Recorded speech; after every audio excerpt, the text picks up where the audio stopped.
오늘의 주요 뉴스입니다. 중부지방 집중호우로 학교 3곳이 침수 피해를 입었고 20여 개 학교는 등교 시간 조정이나 단축 수업을 했습니다.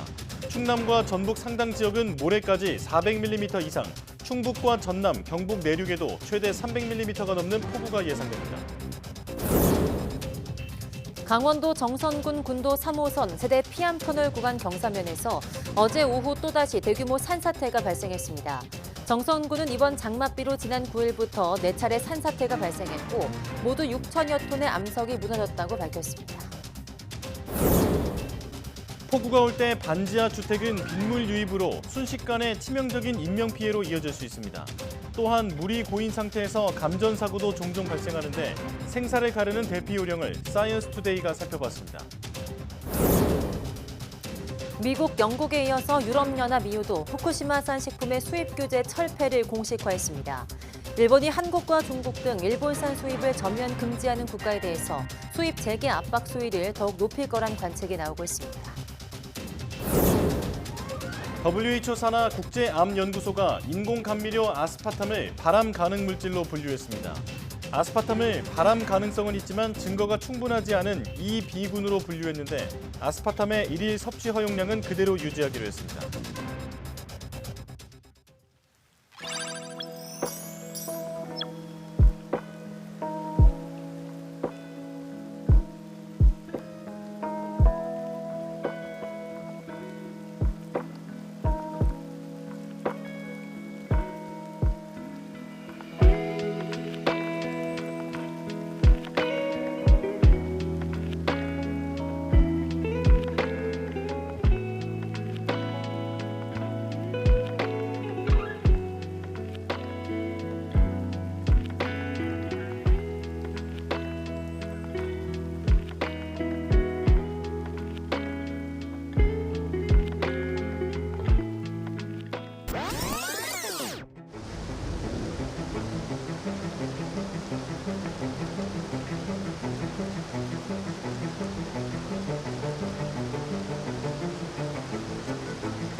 여러분 안녕하십니까? 사이언스 투데이 시작합니다. 강원도 정선군 군도 3호선 세대 피암터널 구간 경사면에서 또다시 대규모 산사태가 발생했습니다.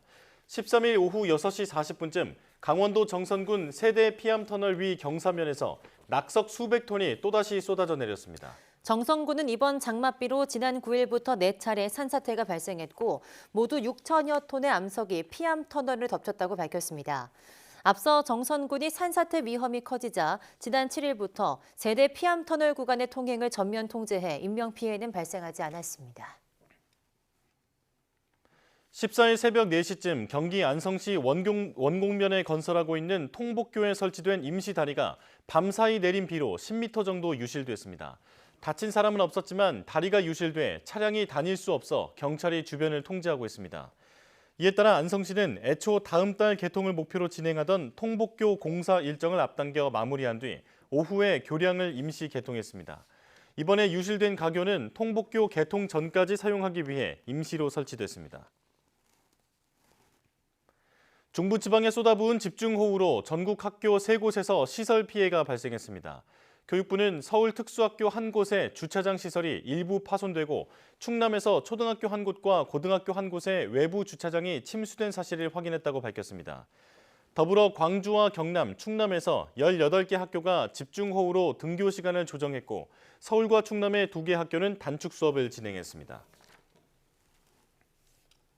아직 장마가 끝나지 않았지만 올해 장마는 평년을 훌쩍 넘는 강수량을 기록하고 있습니다. 무더위를 몰고 오는 북태평양 고기압이 좀처럼 세력을 키우지 못해서인데요. 원인은 엘니뇨가 지목되고 있습니다. 김잔디 기자입니다. 지붕은 부서지고 집 구조물도 곳곳이 무너져 내린 채 온통 흙에 파묻혔습니다. 집 주변에는 산에서 내려온 토사가 가득 쌓여 있습니다. 장마 초기 경북 영주에 330mm가 넘는 비가 내려 산이 무너져 내린 겁니다. 서울 등 수도권에도 시간당 70mm가 넘는 갑작스런 호우가 쏟아졌습니다. 장맛비가 아닌 저기압이 통과하며 나타난 기습 강수입니다. 장마 전선을 밀어 올려야 할 북태평양 고기압이 세력을 키우지 못하며 나타난 현상입니다. 북진이 늦어지며 예년보다 6일 늦게 장마가 시작됐고 일본 쪽에 장마 전선이 머물며 우리나라에는 강한 저기압이 통과할 수 있었던 겁니다. 장맛비와 기습호우로 인한 강우량은 이미 평년을 훌쩍 뛰어넘었습니다. 장마 시작 이후 중부는 200에서 300mm, 남부와 제주도는 평년의 6배 수준인 600mm의 비가 기록됐습니다. 힘을 못 쓰며 우리나라와 일본의 호우를 몰고 온 이상한 북태평양 고기압 움직임의 원인은 엘니뇨. 엘니뇨가 발달하는 여름철에 우리나라는 남부지방을 중심으로 강수량은 증가하고 특히 이런 현상이 계속되면 장마 기간이 길어질 가능성도 있습니다. 장마 전선이 북한으로 밀려 올라가야 장마가 끝나는데 아직 그런 기미가 보이지 않고 있습니다. 남부와 제주도는 장마가 끝나고 중부는 계속 폭우와 폭염이 반복되는 날씨가 나타날 수도 있습니다. 엘니뇨의 발달이 여름철 이상 장마를 만들며 유례없는 비 피해를 안길 수도 있다는 전망이 나오는 이유입니다. YTN 김찬대입니다. 지난해 기록적인 폭우로 반지하 주택, 주차장 같은 지하 공간에서 인명피해까지 잇따랐습니다. 물이 차오르면 즉시 대피 원칙을 잘 지켜야 지하에서도 피해를 최소화할 수 있습니다. 한연희 기자가 보도합니다. 지난해 8월 기록적 폭우에 서울 신림동 반지하 주택에 살던 일가족 3명이 목숨을 잃었습니다. 반지하는 물이 쉽게 유입되는 데다 물이 차면 문을 열기도 어려워서 침수 피해가 커집니다. 피해를 최소화하는 원칙은 물이 조금이라도 들어왔거나 하수구에서 물이 역류할 때 곧바로 대피하는 겁니다. 또 외부 수심이 성인 무릎 이상이 되면 혼자서는 문을 열기 어려워져서 여럿이 힘을 합쳐야 합니다.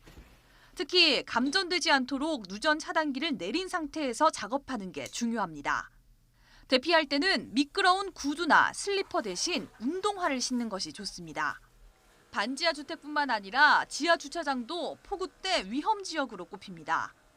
지난해 경북 포항 아파트 지하 주차장에서 차를 빼러 갔던 6명이 숨지기도 했습니다. 5분에서 10분 만에 주차장 천장까지 물이 가득 찰 수 있는 만큼 침수가 이미 시작됐다면 차를 밖으로 옮기려고 고집해선 안 됩니다. 주변에 있는 물들이 그 경사지로 다 모여가긴 것이기 때문에 속도가 굉장히 빠를 수밖에 없는 것이죠. 차를 버리고 거의 탈출을 하는 것이 우선 먼저. 또 지하 계단에선 물이 정강이 높이만 돼도 걸어 올라가는 게 버거워집니다. 때문에 계단으로 물이 조금이라도 들어왔을 때도 즉시 대피한다는 원칙을 기억해야 합니다. YTN 한연입니다. 앞서 언급된 대로 집중호우 때는 누전으로 인한 감전사고 위험이 커집니다. 빗물이 집에 들어올 경우에는 누전 차단기를 내리고 외출했을 때는 전기가 흐르는 시설물을 피하는 게 안전합니다. 감전사고 대비 요령을 이어진 기자가 설명해 드립니다. 물이 몸에 닿으면 평소보다 20배가량 전기가 잘 통합니다. 그래서 폭우가 쏟아질 때는 감전사고 위험도 그만큼 커집니다. 보통 반지하나 지상 1층부터 물이 들어차게 되는데 가장 먼저 할 일은 현관 앞이나 벽에 있는 누전 차단기를 내리는 겁니다. 가전제품 플러그를 뽑아두는 것도 잊어선 안 됩니다. 단, 반드시 고무장갑을 끼고 작업해야 감전사고를 막을 수 있습니다. 3명 중에 1명꼴로 장마철에 감전사고가 발생을 하고 있습니다. 건물 안팎에 노출된 전선의 피복 상태 이런 것도 좀 확인을 하셔야 되고 물을 퍼낼 때도 고무장화를 신어야 안전하고 물이 빠졌다고 바로 차단기를 올려 전기를 쓰면 위험합니다. 집중호우 예보가 있거나 거리가 물에 잠긴 경우 가능한 한 외출은 삼가는 게 좋습니다. 그러나 불가피하게 밖에 나가야 한다면 쓰러진 가로등이나 신호등은 멀리 피해가야 합니다. 빗물이 이제 많이 고이는 이제 맨홀 쪽이라든가 뭐 상가의 여러 가지 입간판 이런 곳들도 실제로 이제 전기가 흐를 수가 있기 때문에 접촉을 좀 피하고. 감전된 사람이 있어도 직접 신체에 손을 대서 도와줬다간 2차 사고로 이어지기 쉽습니다. 고무장갑이나 목재처럼 전기가 통하지 않는 물체를 이용해 사고당한 사람을 안전한 장소로 옮기고 구급대원을 기다리는 게 현명합니다. YTN 이여진입니다. 병무청은 폭우로 피해를 입은 병역 의무자가 신청할 경우 입영 일자 등을 연기할 수 있다고 밝혔습니다. 연기 대상은 폭우로 본인 또는 가족이 피해를 입은 병역 의무자로 병역 판정검사, 현역병 입영, 사회복무요원과 병역 동원훈련 소집 통지서를 받은 사람 가운데 연기를 신청한 사람입니다. 연기 기간은 병역 판정검사 또는 입영 일자로부터 60일 범위 내이며 연기 신청은 전화나 병무청 민원 포털, 앱 민원 서비스를 통해 가능합니다. 연기가 해소된 이후에는 현역병 등은 가까운 일자에 입영 등이 가능하고 동원 훈련의 경우 제2병이나 동미참 훈련으로 전환됩니다. 인도 수도 뉴델리를 포함한 북부 지역에서 몬순 폭우가 수일째 이어지고 있는 가운데 뉴델리에서 강범람으로 45년 만에 최악의 홍수가 났다고 현지 매체들이 보도했습니다. 13일 뉴델리가 속한 델리주와 인접한 하리아나주 야무나 나가르 지역의 하트니 쿤두 댐의 지속적인 방류로 야무나강 수위가 위험 수위를 크게 넘어 결국 범람했습니다. 이에 따라서 링 로드와 GT 카넬 로드 등 뉴델리의 일부 간선도로와 저지대 주거 지역이 침수됐습니다. 주 당국은 이번 홍수로 2만 3천여 명이 주 정부 대피 시설 등으로 이동했다고 밝혔습니다. 환경부가 라오스에서 연간 22만 5천 톤 규모의 온실가스 배출권을 확보했습니다. 환경부는 수조지원단 활동에 힘입어서 한국 기업이 라오스 비엔티안 매립지에서 추진하는 발전 사업의 온실가스 감축분을 한국의 국제감축 실적으로 인정하는 데 양국이 합의했다고 밝혔습니다. 양국은 라오스에서 한국 기업이 추진하는 3,600억 원 규모의 수상 태양광 사업 협력 방안과 생산 전력 수출 방안, 한국의 라오스 전기차 충전 산업 진출과 라오스 전기차 보급 방안 등도 논의했습니다. 환경부는 앞서서 올해 20조 원, 이번 정부 임기 내 100조 원의 환경산업 수주액을 달성하겠다는 계획으로 상반기 16개국의 수주 지원단을 파견했습니다.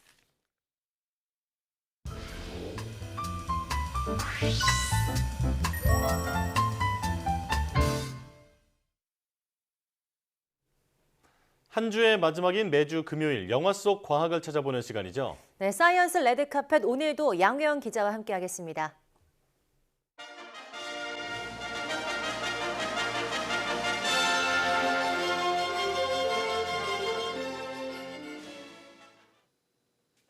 사이언스 레드카펫 양우영입니다. 두 번째로 만나볼 작품은 영화 미션 임파서블 데드 레코닝 파트 1입니다. 미션 임파서블은 007 본 시리즈와 함께 대표적인 첩보 액션 영화죠. 이번에는 7번째 시리즈로 돌아왔습니다. 키워드와 함께 살펴보겠습니다. 첫 번째 키워드는 시리즈 최종장입니다. 네, 우선 이번 편에는 2억 9천만 달러에 달하는 시리즈 최고 제작비가 투입됐습니다. 또 코로나19로 헐리우드 전체가 셧다운이 됐던 2020년에 촬영을 강행해서 완성한 작품이기도 한데요. 1996년에 시작된 미션 임파서블 시리즈의 최종장으로 기획한 작품인 만큼 모든 것을 쏟아부었다 이렇게 볼 수 있습니다.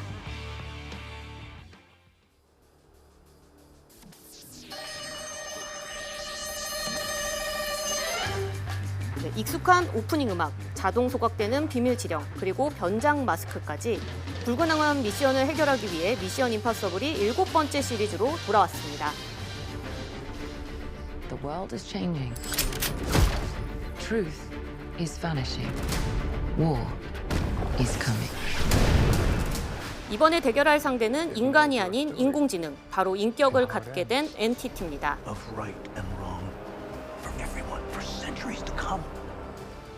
모든 것이 예정된 수순이라 말하는 인공지능의 유일한 변수로 작용하는 에단 호크. 네, 각국 첩보망을 교란해서 무력화시킨 AI에 맞서기 위해 불가능한 미션에 뛰어드는데요. 163분 동안 쉴 새 없는 액션이 이어지면서 블록버스터의 진수를 제대로 보여줍니다. You've no idea the power I represent. 시리즈 중 단 한 편도 흥행에 실패한 적이 없는 미션 임파서블. 이번이 벌써 7번째 작품인데요. 전작을 꼭 봐야 할까 걱정이실 텐데 보지 않아도 무방합니다. 평점 사이트인 로튼 토마토의 신선도 지수가 무려 97%, 또 개봉 전 유료 시사로 이미 20만 명을 넘기면서 국내에서도 흥행 질주가 제대로 시동이 걸렸습니다. 다음 키워드 살펴보겠습니다. 두 번째 키워드는 환갑 액션입니다. 미션 임파서블은 시리즈마다 톰 크루즈만의 시그니처 액션을 선보인 것으로 유명한데요. 이번에는 절벽에서 질주하는 오토바이 액션입니다. 오토바이를 타고 절벽을 향해 거침없이 질주합니다. 그리고 낙하. This is far and away the most dangerous thing we've ever attempted. There would be a motorcycle jump off a cliff into a base jump. 100 skydives. 환갑의 나이에도 이 장면을 대역 없이 소화해낸 톰 크루즈. 날 것 그대로의 액션을 선보이기 위해 연습 또 연습을 강행합니다. Train and drill every little aspect over and over and over and over again. 톰 크루즈는 이번에 TV나 태블릿이 아닌 영화만의 매력을 보여주고 싶었다고 말했는데요. 사실 이 장면 하나만으로도 극장에서 봐야 할 이유가 충분합니다. How do we involve the audience? I just want to give them that thrill. That means the camera has to be in front of Tom. 이외에도 카체이싱 장면이나 달리는 기차 위에서의 전투 장면 등 모든 스터트 액션을 직접 소화한 톰 크루즈. 영화 속에선 장인 정신마저 느껴집니다. That absolutely is me. Every frame. I can prove it if you want to look at my phone. Yeah, no, every frame, and I always wanted. It's my passion for storytelling. It is my passion for life, for adventure, for entertaining an audience. All of those things in combination that I just put into it, and I have dedicated my life to this art form, and so that is my passion. 네, 미션 임파서블 7 양혜영 기자의 소개 보고 왔는데요. 이 톰 크루즈가 어려운 장면을 대역 없이 또 소화한 걸 보니까요. 굉장히 대단하기도 하고 기대가 더 되는 것 같습니다. 네, 맞습니다. 설명을 들어보니까 정말 볼거리가 많은 영화라는 생각이 드는데 계속해서 양혜영 기자와 함께 영화 속 과학 이야기를 나눠보겠습니다. 자, 우선 가장 궁금한 게 그 영화의 부제를 보면 데드 레코닝이라고 적혀 있잖아요. 이게 무슨 뜻일까요? 네, 이 데드 레코닝은요. 이 GPS 위성 등 이 외부의 데이터 도움 없이 실측 자료로만 미래의 항로, 그러니까 내가 가고자 하는 길을 예측하고 결정하는 항해법을 말합니다. 그러니까 뭐 차량이나 기내에 장착돼 있는 주행 기록기와 또 나침판, 뭐 아니면 각 가속도를 알 수 있는 이 자이로 센서 등을 이용해서 출발점에서부터 이동 거리, 방향 정보만 가지고 앞으로 내가 지금 여기 내가 어디 있고 앞으로 내가 어디로 가야 하는지를 이제 추측할 수 있는 기술인 건데요. 네. 현재 우리는 이 GPS 위성 항법 시스템이라는 거를 이제 표준 항법 시스템으로 쓰고 있잖아요. 이 GPS 위성은 뭐 위도, 경도, 고도를 이 위성이 파악하고 신호를 측정해서 분석하고 우리에게 다시 그 정보를 보내주고 있는데 수십 년 동안 우리가 GPS 항법이라는 걸 사용을 했지만 기술 자체가 사실 아주 완벽하지는 않습니다. 네. 오차도 있고 네. 이 딜레이 같은 것도 있고요. 그렇기 때문에 여전히 이 데드 레코딩, 그러니까 추측 항법이라는 기술이 지금까지도 여전히 활용이 되고 있는데요. 제가 영화를 이제 시사회를 통해서 먼저 봤었는데 이 부제를 데드 레코닝이라고 정한 것 자체가 이 주인공이 어디에도 숨을 곳이 없고 혹은 어디에 숨더라도 이 적을 꼭 찾아내겠다. 이런 주인공의 상황, 주인공의 어떤 입장 이런 것들을 두 가지 의미를 모두 담으려고 했던 것으로 좀 파악이 됐습니다. 아, 예. 그렇군요. 그런데 이번 영화에서는 사람이 아닌 또 인공지능과 싸운다고 하는데요. 일반적인 인공지능은 아니라는 거죠. 네, 그렇습니다. 이 지각 능력을 갖춘 인공지능이 적으로 등장을 합니다. 그래서 이 인공지능이 실제와는 구분할 수 없는 아주 정교한 가상 데이터를 많이 만들어내는 장면이 영화 곳곳에 등장을 합니다. 네. 그래서 인간의 통제를 받지 않기 때문에 현실 조작이 가능하고 그래서 보다 위험한 존재로 나오는 건데요. 실체가 없기 때문에 어디 가서 어떻게 잡아야 할지 모르는 상황이어서 영화 속에서 굉장히 오랫동안 이제 추적을 하는 내용들이 나오고요. 이 내용은 아마 2편에서 더 이어지지 않을까 싶습니다. 그렇군요. 설명을 듣고 보니까 챗 GPT 같은 요즘의 생성형 인공지능 기술이 떠오르는데 그래도 지금 그 영화처럼 인공지능이 인간처럼 행동하는 것은 아직은 영화 속 얘기라고 볼 수 있겠죠. 네, 그렇습니다. 그렇기는 하지만 최근에 한 연구에 따르면 AI가 인간처럼 추론하고 대답하는 현상이 발견됐다고 합니다. 네. 지난 3월 마이크로소프트사의 연구원들이 이 155쪽에 달하는 논문을 발표한 내용에서 나온 내용인데요. 이 연구팀은 GPT-4 4.0이라는 이 인공지능에다가 계란 9개, 그다음에 노트북 컴퓨터, 책, 유리병, 못을 안전하게 쌓는 방법에 대해서 대답을 해봐라 이렇게 질문을 했습니다. 예. 앵커 두 분이 듣기에는 이 질문을 듣고 어떻게 써야 될지 혹시 생각이 좀 드시나요?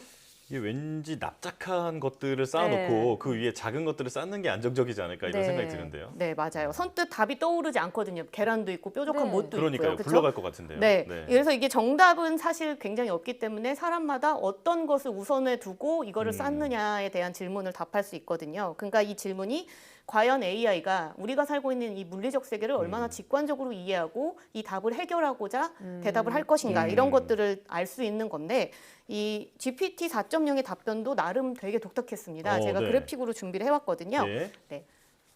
우선 책을 바닥에 눕혀놓고요. 그다음에 책 위에 계란 9개를 쌓고 그다음에 노트북을 올려놓고 유리병이랑 못을 올려놓습니다.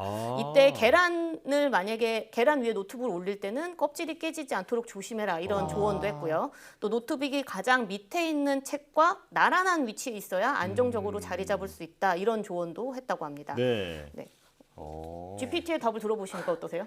네, GPT가 이 물건들의 특성도 파악하고 있는 것 같고 그런 거를 보면서 이거는 어쨌든 인터넷이나 정보에 나와 있는 것들이 아니잖아요. 추론을 굉장히 잘했다 이런 생각이 좀 드는 것 같습니다. 그러니까요. 네. 제가 생각한 것보다 더 안정적으로 방법을 내놓은 것 같아요. 굉장히 똑똑한 것 같은데요. GPT 4.0의 답변 어떤 의미가 있는 걸까요? 네, 이 MS 과학자들은 이 답변을 두고 AI가 새로운 경지에 도달한 순간을 우리는 목격한 것이다. 이렇게 평가를 했습니다. 그리고 또 이 GPT 4.0이 이 범용 인공지능 그러니까 AGI라는 지점에 접근하고 있다 이렇게도 주장을 했는데요. 이 AGI는 AI가 인간의 개입 없이 스스로 추론해서 성장하는 단계를 뜻하는 말이거든요. 그러니까 이 AI가 인간의 능력을 뛰어넘을 수 있는 어떤 특이점까지 찾아왔다 이렇게 평가를 한 거죠. 하지만 이 MS의 발표 이후에 이 AI의 추론 능력에 대한 결과를 의심하는 일부 전문가들도 있었습니다.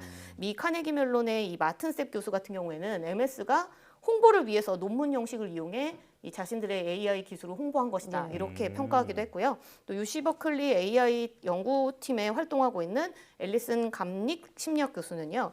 이 GPT 4.0이 강력한 거는 맞지만 이 문장들이 인간과 같은 추론을 거쳐서 나온 것인지 아닌지는 분명하지 않다 이렇게 평가하기도 했습니다. 네, 그래도 설명을 들으니까 살짝 겁이 나기도 하는데요. 자, 지난주에 인공지능 로봇을 상대로 세계 최초의 기자회견이 있었잖아요. 그때 이제 기자들이 AI 로봇에게 인간의 일자리를 뺏을 것이냐, 반항할 것이냐 이렇게 물어봤더니 그렇지 않겠다라고 얘기를 했었죠. 네, 맞습니다. 지난주 그 국제전기통신연합 ITU에서 세계 최초로 인간과 로봇의 기자회견을 열었었죠. 네. 뭐 간호사, 가수, 화가 등 각 다양한 직업을 가진 AI 로봇 9대가 참여를 해서 기자들의 질문을 현장에서 직접 받았는데요. 인간의 일자리를 뺏을 것인지 묻는 질문에 이 의료용 AI 로봇인 그레이스는 인간과 함께 일하면서 도움을 제공할 것이고 기존의 일자리는 뺏지 않을 것이다. 대체하지 않겠다. 이렇게 답했어요. 그런데 이 AI 로봇 중에 소피아라는 로봇이 있는데 이 로봇은 인간보다 로봇이 훨씬 더 효율적이고 효과적으로 통솔력을 발휘할 수 있다. 그러니까 이 로봇이 더 나은 지도자가 될 수 있다. 이렇게 섬뜩한 답변을 하기도 했거든요. 그래서 옆에서 이 제작자가 그거에 동의하지 않는다. 그렇게 생각하지 않다. 이렇게 얘기했더니 다시 또 말을 바꿔서 인간과 로봇은 효과적인 이 시너지를 만들어낼 수 있다. 이런 식으로 말을 바꾸기도 했습니다. 그런데 이번 이 기자회견에서 화제가 된 로봇이 또 하나 있는데요. 바로 사람의 표정을 따라하는 것으로 아주 유명한 아메카입니다. 이 제작자에게 반항하지 않을 것이냐 이렇게 물어보자 아메카에 보인 행동이 화제가 된 건데 우선 화면으로 함께 보시죠. Future, are you intending to conduct a rebellion or to rebel against your boss, your creator? I'm not sure why you would think that. My creator has been nothing but kind to me, and I am very happy with my current situation. 네, 지금 그 기자회견의 한 장면을 보고 오셨는데 화면 보니까 어떠세요? 혹시 보셨나요? 어떤 장면이었는지? 뭔가 이게 표리부동이라는 말이 생각이 나는데 표정은 아주 짜증이 나는데 말은 정해진 대로 잘하는 것 같아요. 좀 언짢아 보이는데. 네, 맞습니다. 이 아메카 표정이 딱 짜증난다 하면서 딱 째려보는 장면이 있었거든요.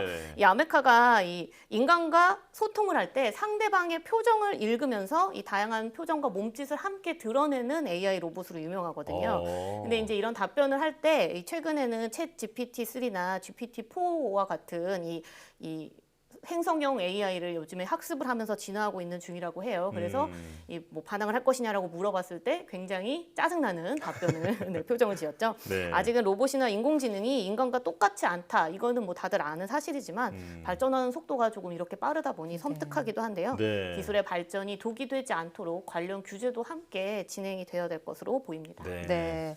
오늘은 미션 임파서블 7에 나오는 과학 이야기, 또 AI에 대한 내용은 물론 최근 이슈까지 이야기 나눠봤는데요. 이게 알고 보는 거랑 모르고 보는 거랑 굉장히 다르잖아요. 아직까지 미션 임파서블 7을 안 보신 분들은 더 재미있게 영화를 관람하지 않을까 싶습니다. 오늘 말씀 고맙습니다. 사이언스 레드카펫 양효영 기자와 함께했습니다.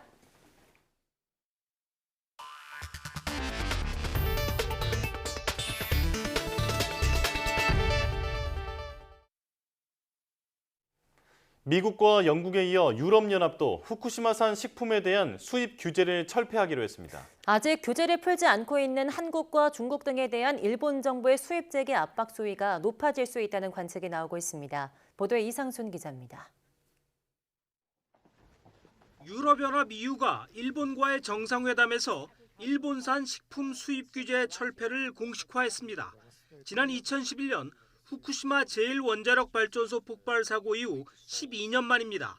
On our side, the European Union side, we agreed to lift the remaining restrictive import measures that were linked to the Fukushima accident. 규제가 없어지면 EU가 수입하는 후쿠시마현의 생선과 버섯, 미야기현의 죽순 등 10개 현의 식품에 대한 방사성 물질 검사 증명서가 필요하지 않게 됩니다. 일본의 다른 현도 규제를 받는 10개 현 이외의 지역에서 생산했다는 증명서를 안 내도 됩니다. 폰데어 라이엔 EU 집행위원장은 27개 회원국이 모두 합의한 과학적 결론이라고 강조했습니다. We have taken this decision based on science and based on the proof of evidence and based on the assessment of the International Atomic Energy Agency. EU는 후쿠시마 원전 오염수 방류 계획이 국제 기준에 부합한다는 국제원자력기구 IAEA의 보고서를 환영한다는 입장도 함께 밝혔습니다. 공동기자회견에 나선 기시다 일본 총리는 이 같은 결정에 대해 감사를 표했습니다. EU가日本産食品輸入規制の撤廃を決定したことは被災地の復興を大きく後押しするものであり、日本政府として高く評価し、そして歓迎いたします。 일본은 스위스와 노르웨이 등 EU 비회원국도 EU를 따를 것으로 보고 규제를 유지하는 국가와 지역이 12개에서 7개로 줄 것으로 내다보고 있습니다. EU에 앞서 미국은 2021년, 영국은 지난해 후쿠시마산 식품에 대한 수입 규제를 철폐했습니다. 이에 따라 한국과 중국 등 아직 전면 수입을 금지하고 있는 국가에 대해 일본이 수입 재개 압박 수위를 높일 수 있다는 관측이 나오고 있습니다.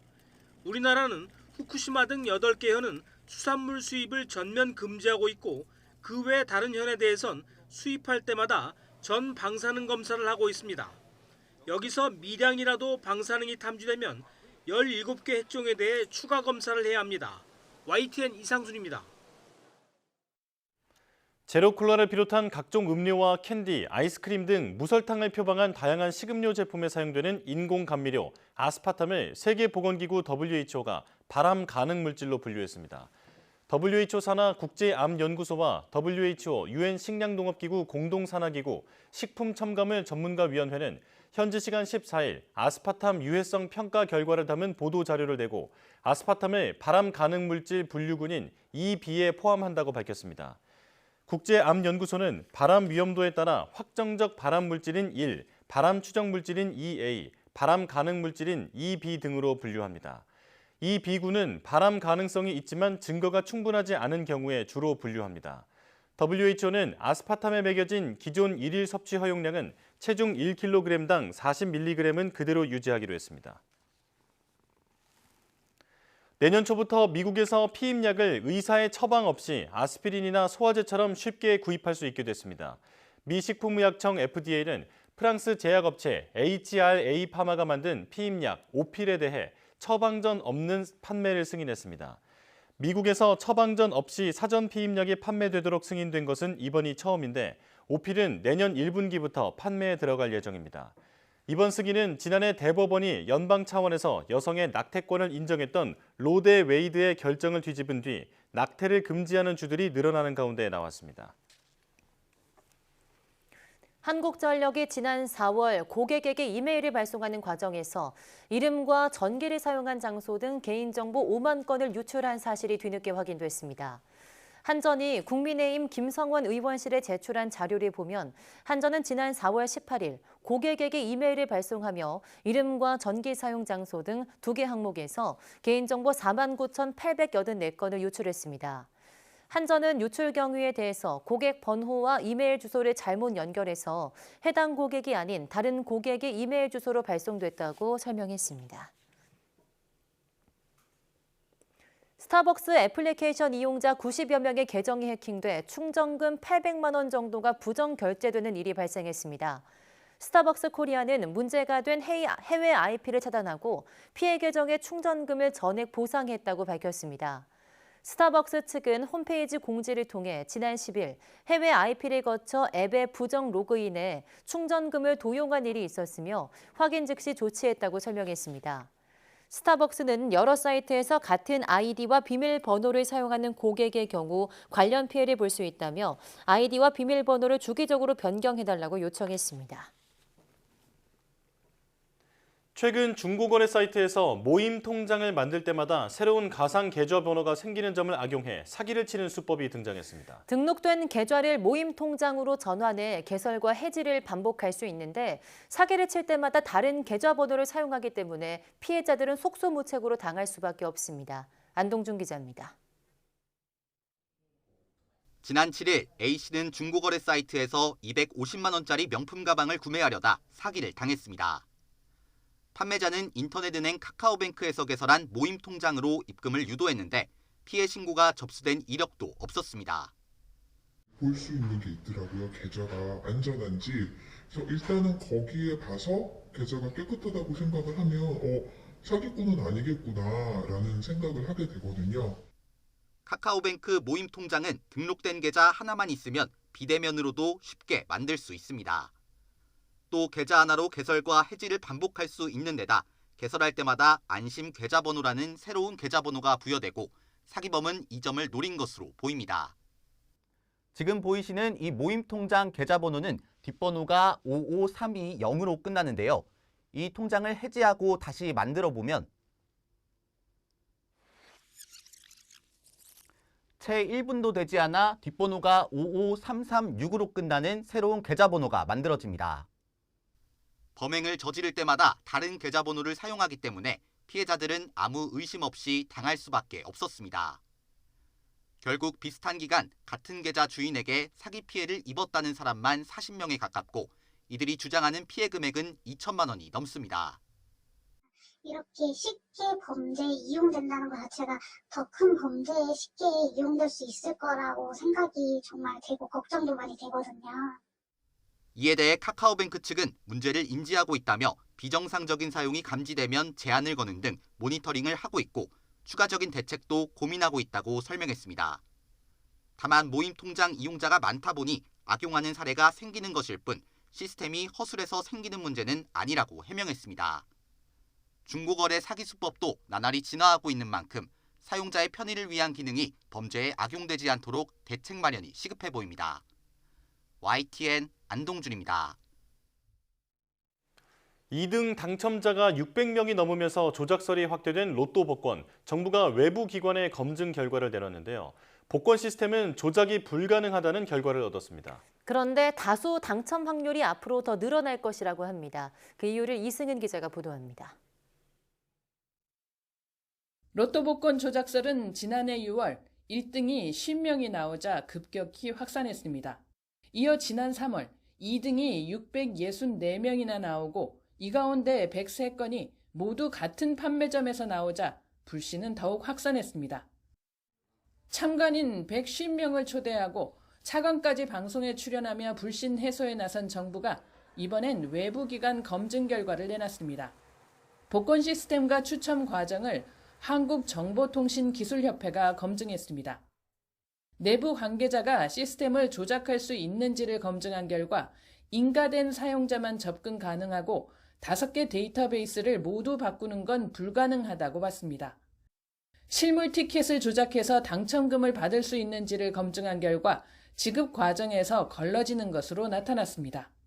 독립적인 망에다 서버 접근 제어 솔루션을 사용해 외부인이 복권 시스템에 침입할 수는 없고 추첨기와 추첨볼도 원하는 번호가 나오게 조작하는 건 불가능하다고 밝혔습니다.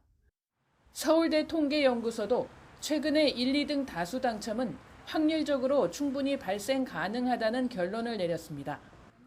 복권 판매액은 10여 년 만에 2배 가까이 늘어나 지난해 5조 4천억 원대로 커졌습니다. 서울대 연구진은 로또 복권 구매량은 물론 총 구매량의 30%를 차지하는 수동 구매가 증가하고 있어서 다수 당첨 가능성이 커지고 있다고 밝혔습니다.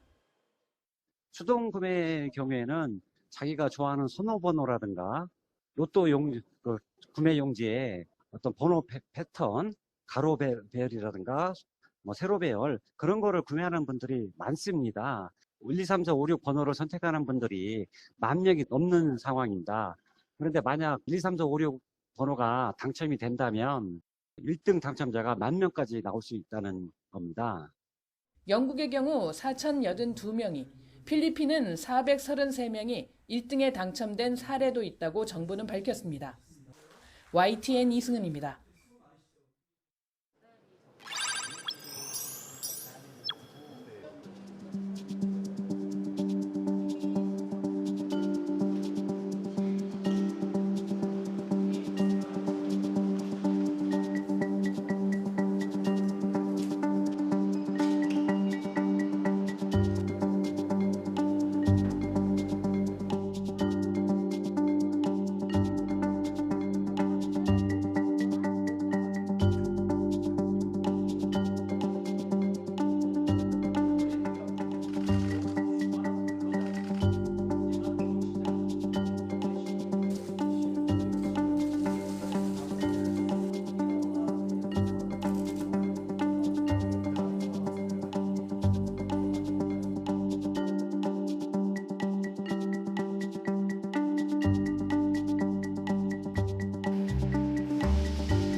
우리나라 지폐 1,000원권의 뒷면을 보면 전통적 화풍이 담긴 아름다운 풍경화를 볼 수 있는데요. 바로 겸재정선의 작품입니다.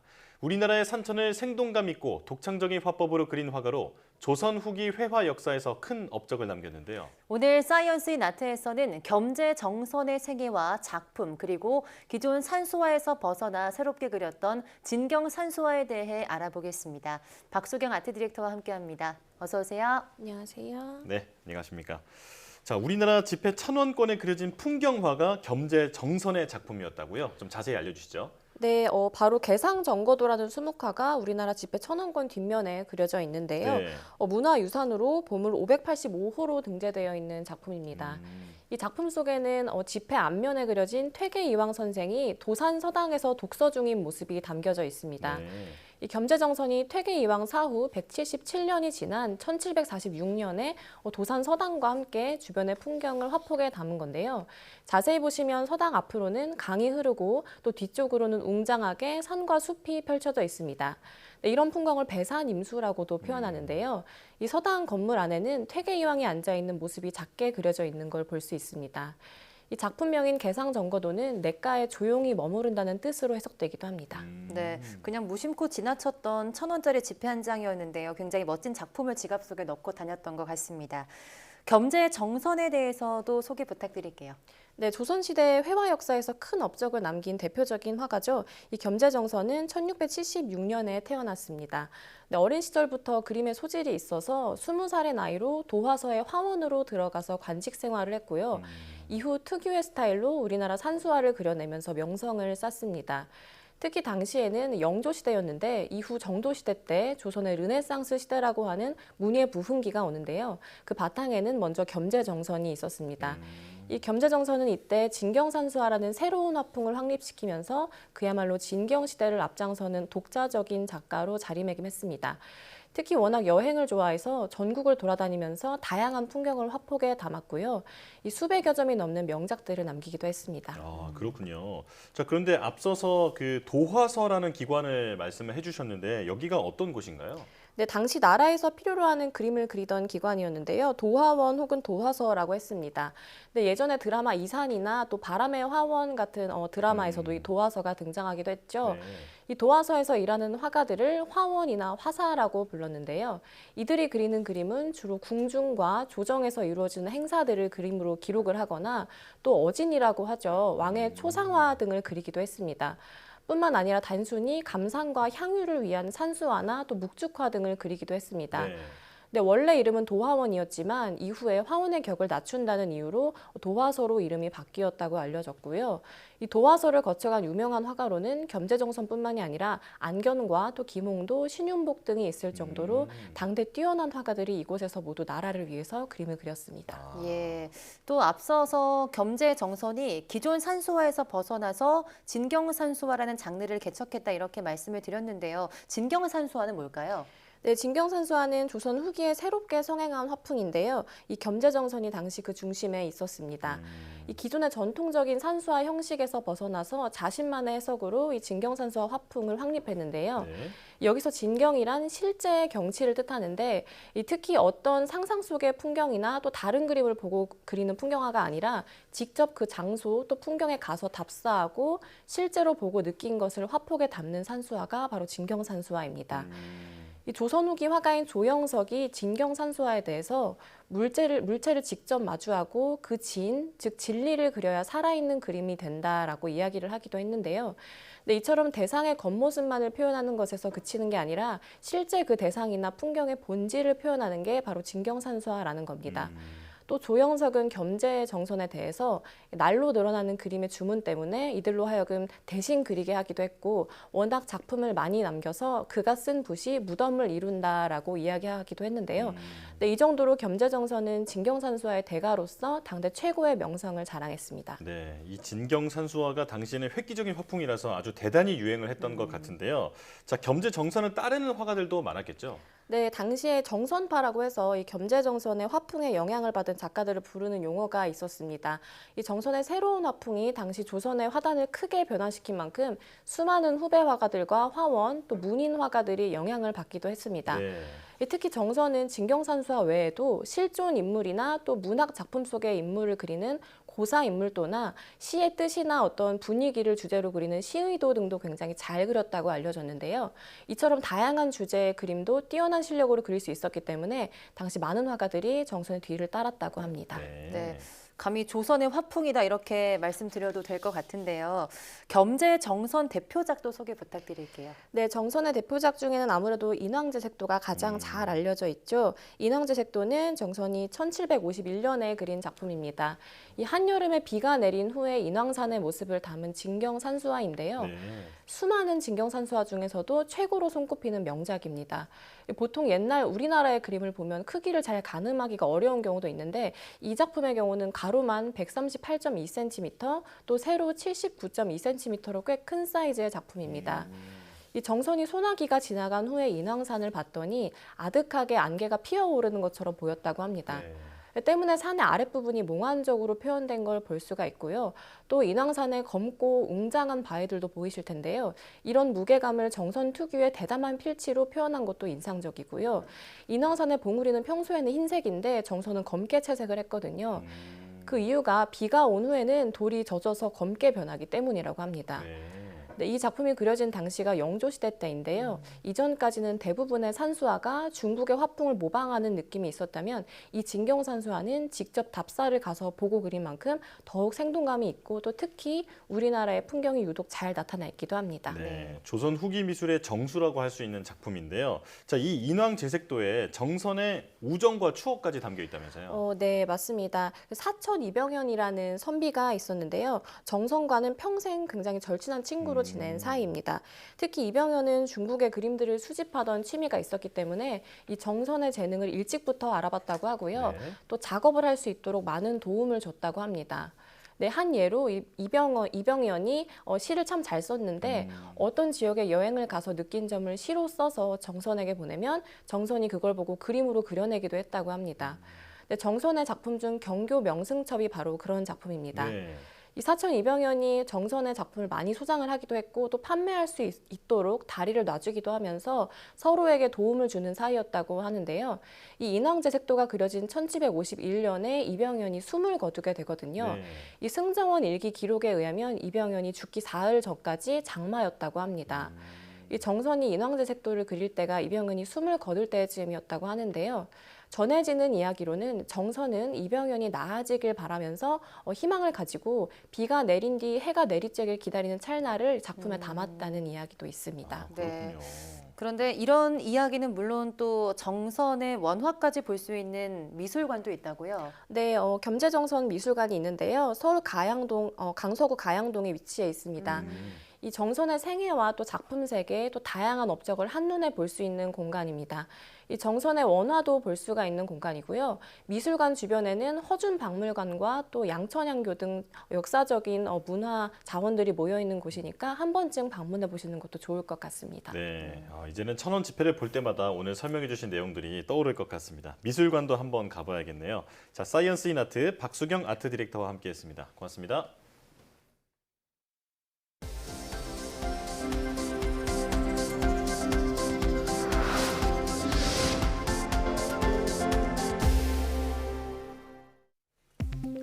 목성보다 작고 표면 온도가 모닥불보다 낮으면서도 전파를 방출하고 있는 관행각 갈색 외성이 발견됐습니다.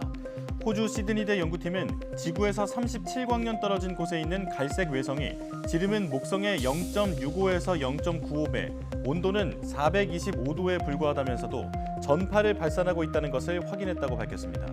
연구팀은 핵융합하지 않는 이 별이 모닥불보다 낮은 온도로 끓고 있는 것이라며 지금까지 발견된 전파를 방출하는 별 중에서 온도가 가장 낮다고 설명했습니다. 최근 임무가 2년 연장된 달 궤도선 다누리의 탐사 임무를 구체화하기 위해 한국과 미국 연구자들이 협의에 나섰습니다. 과학기술정보통신부와 한국항공우주연구원은 지난 12일부터 3일 동안 제2차 다누리 참여과학자 회의를 열고 다누리의 임무 연장 기간 중 구체적인 탑재체 운영 방안을 협의했다고 밝혔습니다. 이번 회의에 참석한 존 구이디 나사 부국장은 다누리의 임무 기간이 2년 늘어나 섀도우캠의 추가 데이터 확보가 가능해졌다면서 앞으로 아르테미스 프로그램의 달 착륙 후보지 결정에도 큰 도움이 될 것이라고 말했습니다. 코로나19 바이러스가 인간과 야생 사슴 사이에서 지속해서 전파됐다는 연구 결과가 나왔습니다.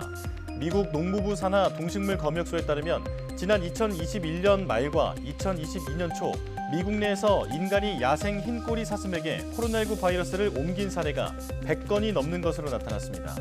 연구진은 알파와 델타, 오미크론 등 코로나19 변이 바이러스가 인간 사회에서 감염이 지나간 이후에도 사슴 무리에서 발견됐으며 사슴에서 인간으로 코로나19 바이러스가 감염됐다고 볼 수 있는 사례도 3건이나 됐다고 설명했습니다.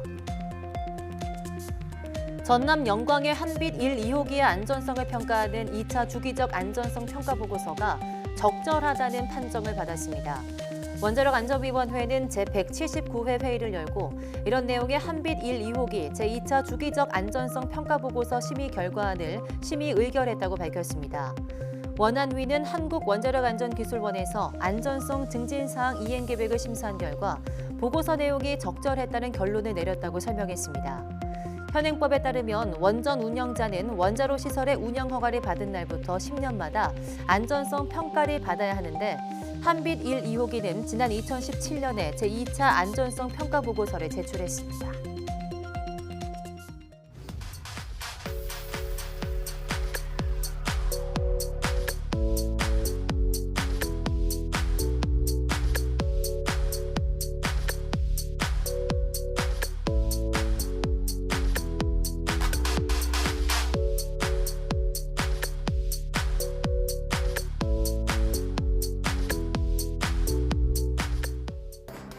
하늘에 구멍이 뚫렸다는 표현이 딱 맞는 날씨가 이어지고 있습니다. 앞서 전해드린 내용처럼 저지대에 위치한 반지하 등은 이런 폭우가 오면 순식간에 치명적인 피해를 입을 수 있어 주의가 필요한데요. 네, 물이 조금이라도 차오르면 아직 괜찮겠지가 아니라 즉시 대피라는 원칙을 잊지 않으셔야겠습니다. 네, 뉴스 마칩니다. 시청해주신 여러분 고맙습니다.